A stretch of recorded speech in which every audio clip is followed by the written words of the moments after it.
Hello friends. TET మరియు డిఎస్సిలో అభ్యసనం అత్యంత కీలకమైన భాగం. కాన్సెప్ట్స్ క్లియర్‌గా అర్థం కావాలంటే ఫాలో అవ్వండి TET DSC for you channel. ఇలాంటి మరిన్ని వీడియోల కోసం like, share and subscribe. Hello friends.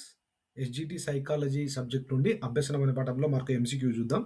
జన్మతః వ్యక్తిలో ఉన్న సహజ సామర్థ్యాలు వయస్సుతో పాటు క్రమంగా వికసించడాన్ని ఏమంటారు? వ్యక్తిలో ఉన్న సహజ సామర్థ్యాలు ఏవైతే ఉంటాయో అవి వయస్సుతో పాటు క్రమంగా వికసిస్తే దాన్నేమంటారు? ఏ. అభ్యసనం, బి. ప్రేరణ, సి. పరిపక్వత, డి. ఉద్వేగం. మీరు జవాబు ఆలోచించండి ఫ్రెండ్స్. దీని సరైన జవాబు ఆప్షన్ సి. వివరణ కూడా చూద్దాం ఫ్రెండ్స్. అభ్యసనం అనేది ఏ అనే ఆప్షన్ చెప్తున్నాను. అభ్యసనం అనేది అనుభవం మరియు శిక్షణ ద్వారా వస్తుంది.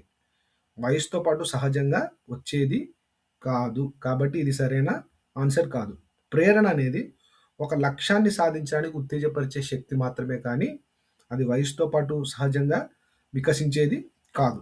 Option C. పరిపక్వత అంటే మెచ్యూరిటీ అనేది జన్మతః వ్యక్తిలో ఉన్న సామర్థ్యాలు వయసుతో పాటు క్రమంగా వికసించడం. ఈ పరిపక్వత అనేది అభ్యసనానికి పూర్వ ఆవశ్యకత. బిట్టిలా రావచ్చు ఫ్రెండ్స్. క్రింది వాటిలో ఏది అభ్యసనానికి పూర్వ ఆవశ్యకత అని వస్తే ఖచ్చితంగా పరిపక్వతను మనము సెలెక్ట్ చేసుకోవాలి. Option D. ఉద్వేగం అనేది భయం, కోపం వంటి మానసిక స్థితులను సూచిస్తుంది. ఉద్వేగం అనేది ఏంటి?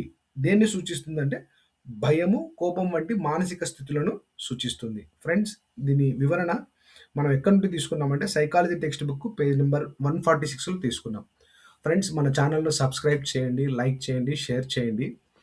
ఇది నాకు ఎంకరేజ్. నేను ఇంకా చాలా ఇంపార్టెంట్ బిట్స్ చేస్తాను. తప్పకుండా వచ్చే డిఎస్సిలో మీరు మంచిగా స్కోర్ చేస్తారు. మీరు ఖచ్చితంగా ఉద్యోగాలు పొందుకోవాలని మనస్ఫూర్తిగా కోరుకుంటున్నాను. Thank you one and all.